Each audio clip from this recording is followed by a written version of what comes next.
nggak bisa milih mau lahir dari keluarga kaya atau miskin, tapi lo bisa nentuin lo mau mati kaya atau mati tetap dalam keadaan miskin. Hi, welcome to my Virgin videos on the channels Kak Arif. Kali ini gue lagi ada di San Francisco, tepatnya ada di Golden Gate Park, di lokasi music concourse. Ini pertama kali gue datang ke sini, walaupun rumah gue sebenarnya dekat, cuma 10 menit naik bus dari sini. Nah, ini gue mau cerita sedikit tentang topik lo nggak bisa milih mau lahir dari keluarga kaya atau miskin, tapi lo bisa nentuin lo mau mati kaya atau mati tetap dalam keadaan miskin. Ini topiknya menarik, topiknya sangat-sangat menarik. Kenapa? Karena gue sendiri ngalamin, gue lahir dari kondisi yang sangat-sangat miskin. Kenapa ini jadi penting? Karena gue lagi berproses gimana caranya gue lepas dari si kemiskinan ini. Gue jujur capek dalam kehidupan yang penuh dengan kemiskinan. Tapi note-nya adalah, gue tidak menyalahkan siapapun. Gue tidak menyalahkan orang tua sama sekali. Justru gue bersyukur dengan adanya mereka. Terus berusaha keras agar anak-anaknya bisa mengemban pendidikan sampai tingkat tinggi, supaya anaknya bisa menemukan jalan untuk lepas dari si kemiskinan ini. Itu yang gue salut sama keluarga gue. Nah, sekarang kalau misalnya lo posisi miskin, apa yang lo lakuin? Lo nyalahin keluarga lo? Atau lo mau berusaha ngelepasin itu? Kalau lo bilang berdamai aja lah sama kemiskinan, gue bisa bilang, sorry tuh saya goblok. Kenapa? Masa iya lu berdamai sama kemiskinan? Miskin itu capek, miskin itu menyakitkan. Lu bayangin keluarga lu nggak bisa makan gara-gara lu miskin, lu nggak punya beras. Sampai beras aja lu nggak punya. Sakit. Apalagi misalnya keluarga lu di suatu tempat disepelekan sama orang lain. Karena miskin, sakit. Makanya, cobalah kita lepaskan sih kemiskinan ini. Jangan terus berdamai dengan kemiskinan, kita berharap dengan bansos terus-menerus. Apapun bantuannya lah, kayak kita tuh mengemis bantuan. No. Kita harus berusaha melepaskan itu. Nah, kenapa gue semangat banget bahas ini? Karena gue lagi ada di fase gimana caranya gue bisa lepas dari situ. Gue lagi S2 di Amerika Serikat, tepatnya di San Francisco, ngambil Entrepreneurship and Innovations via LPDP, jalur kewirausahaan. Supaya lo juga makin yakin dengan siapa yang lo tonton sekarang, kenalin, gue Arif. Gue adalah pemilik 2 perusahaan di bidang jasa pendidikan, yang sekarang valuasi perusahaannya lebih dari, mungkin bisa dibilang. Dan yang mau gue bilang, gue tidak dalam posisi mau menyombongkan hal itu, enggak. Cuma masalahnya orang-orang sekarang itu butuh pembuktian supaya kita itu bisa didengar. Sedikit cerita tentang gue. Gue lahir dari keluarga yang sebenarnya dibilang sederhana, pasti secara ekonomi ya di bawah rata-rata lah. Gue tinggal di Lampung, daerah di Pasena tepatnya. Dulu daerah ini daerah yang terkenal dengan area tambak udang terbesar di Asia Tenggara dulu. Tapi sekarang kondisinya sangat memprihatinkan. Di sana itu kita baru ada PLN di tahun 2019. So, lu bayangin aja, dari tahun 90-an sampai tahun 2019, kita hidup jauh yang dari namanya listrik PLN. Lebih sedih lagi adalah, dengan tidak adanya listrik, maka akses kita ke pendidikan, ke kesehatan, hiburan, apalagi, ya udah sangat-sangat jauh gitu. Tapi bersyukurnya gue lahir di keluarga yang punya prinsip yang bagus menurut gue. Jadi ya tetap bersyukur dengan apapun kondisinya, tapi dengan catatan kita terus bekerja keras gimana caranya kita bisa menjadi versi yang lebih baik. Tadi gue bilang gue lahir di keluarga yang punya prinsip yang bagus. Nah, mereka paham bahwa mereka itu bukan berasal dari orang-orang yang terdidik secara baik di pendidikan formal. Mereka cuma lulusan SMA dan SMP. Dan mereka sadar bahwa pendidikan itu adalah salah satu gerbang untuk membuka pintu opportunity yang jauh lebih besar dibandingkan kita tidak bersekolah. Ya, yang gue inget banget adalah dulu orang tua gue itu sampai bela-belain nyari mesin fotokopi untuk fotokopi buku paket. Ya, lu tahu sendiri, gue dari keluarga yang tadi, yang miskin. Untuk buku paket ya gue nggak mampu lah. Berat beli buku paket. Gue cuma bisa fotokopi. Dan untuk nge-fotokopi itu jaraknya 2 jam. Naik sepeda, jalan tanah, posisi panas, nyamuknya banyak karena area rawa, jalannya bisa becek. Gue kalau ngasih ngebayangin itu, gue sebenarnya kayak, wah, luar biasa banget perjuangan orang tua gue. Sampai segitunya mereka. Mama gue yang nyari buku, bapak gue yang fotokopinya. Itu kalau gue inget lagi, gue sering nangis sebenarnya, kayak gue sedih. Segininya orang tua kita berjuang buat kita. buat sekolah gitu. Nah cuma kadang gue juga mikir gitu, kok bisa ada anak yang orang tuanya sampai mati-matian memperjuangkan dia buat sekolah, tapi anaknya sekolahnya nggak niat.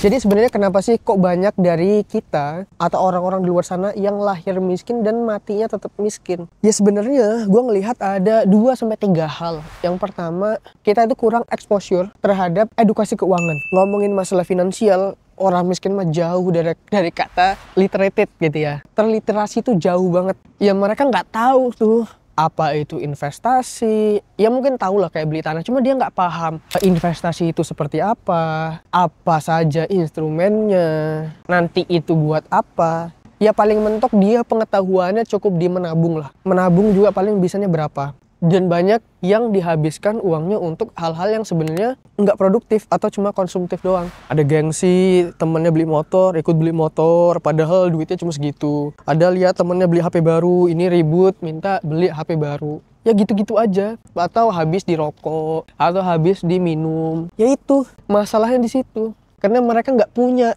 exposure ke sana. Gimana sih caranya? Itu nggak ada di kepala mereka. Jangankan kepala mereka, kepala gua dulu juga nggak ada. Terus habis itu yang kedua, masalah lingkungan yang toksik. Ya sebenarnya ya lingkungan toksik ini juga gua agak menyayangkan sih. Generasi sekarang ini lebih sering nongkrongnya yang diobrolin gosip, ngomongin temennya yang nggak datang di tongkrongan. Harusnya mah orang ngomongin sesuatu yang bernilai gitu ya, ini ngomongin orang lain.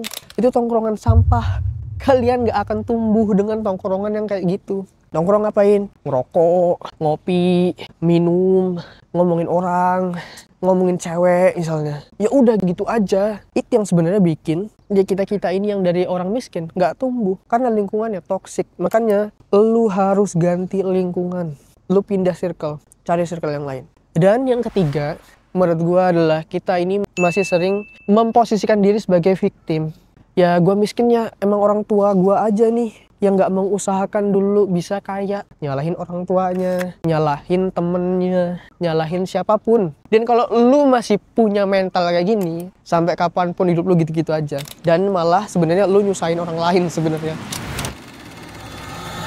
Nah sekarang refleksi buat lo. Orang tua lo udah mati-matian nyari duit buat lo sekolah. Tapi lo di rumah cuma scroll TikTok. Udah mah di sekolahnya kagak dengerin guru. Pas balik ke rumah, lo scroll TikTok bisa 3 jam, 5 jam. Lo gila apa? Atau lo sekarang yang lagi kerja gitu ya. Lo kerja di kantor, lo pulang, lo scroll TikTok. Ya gimana lo mau tumbuh? Ya lo segitu-gitu aja. Ya harusnya kalau lo sadar lo mau tumbuh, ketika lo udah di rumah, udah nggak kegiatan di sekolah atau di tempat kerja, ya lu belajar lagi, lu ambil course kayak, lu dalemin skills apa kayak, ya terserah, cari yang produktif, yang bisa ningkatin kemampuan lo, karena itu nanti daya jual lo. Gua bukan orang yang lebih pinter dari lo, enggak, gua nggak pinter, gua cuma gua cuma mungkin sedikit lebih rajin aja, jadi gua bisa ada di tahap ini. Tapi gua bukan orang yang smart, yang kayak out of the box gitu, enggak, gua cuma sedikit lebih rajin, dan mungkin gua orangnya sedikit lebih nekat dan lebih tahan malu. Ya kalau misalnya gue nggak nekat dan nggak tahan malu, gue nggak tahu, mungkin gue nggak bisa bangun perusahaan. Apalagi gue harus ngonten dulu di Instagram dengan HP yang layarnya burik, kameranya nggak jelas gitu. Malu gue sebenarnya. Cuma ya udah, tahan aja. Gue tahu gue mau tumbuh, ya itu konsekuensinya. Ya malu, udahlah. Malu doang, kagak mati ini, nggak ada masalah. Yang jadi masalah adalah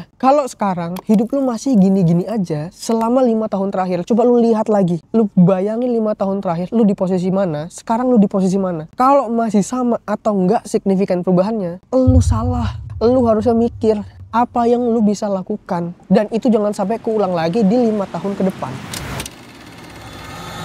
Yang masih gue inget ketika gue masih kecil, atau sebenarnya nggak kecil-kecil banget lah, tapi remaja awal gitu ya, karena gue terakhir dari keluarga yang miskin tadi, gue kan nggak punya mobil ya. Gue nggak punya mobil sama sekali gitu. Naik mobil juga jarang lah. Gue tuh sampai di fase jalan kaki ngelihat mobil seliweran gitu ya. Gue tuh sambil mikir, ini gimana caranya orang-orang bisa beli mobil ya? Gimana caranya orang-orang bisa beli mobil? Gue pingin. Itu yang gue tanyain dulu tuh dalam kepala gue. Dan gue sadar ternyata mental berpikir seperti itulah yang membangun kekayaan sebenarnya. Yang mengarahkan kita pada keterbukaan peluang kita untuk menjadi kaya. Karena kalau kita masih punya mental miskin, yang ada di pikiran kita paling ya Oh, ini ada mobil kanan kiri, gue nggak bisa beli ini. Oh, itu ada mobil bagus, tapi gue nggak bisa deh belinya. Ah, gue nggak ada duit. Ya udahlah, bodo amat. Ya itulah yang bikin lo miskin. Energi lo terhadap uang itu negatif. Fokus aja ngelihat barang bagus. Oh, bagus ya. Gimana ya cara beli ini? Mudah-mudahan suatu saat gue punya. Itu yang harus lo tanemin. So, menurut gue, kalau misalnya lo mau merubah kehidupan dari yang miskin menjadi kaya dengan cara belajar, itu tidaklah salah. Dan menurut gue, itu adalah salah satu gerbang lo bisa tembus untuk menjadi kaya. Tapi kalau lo nya udah malas belajar, ya udah lo akan stuck di situ-situ aja. Jadi lo harus mau belajar, baca buku, cari mentor, ubah circle lo. Itu 3 kunci gimana caranya lo bisa naik level ke kelas berikutnya.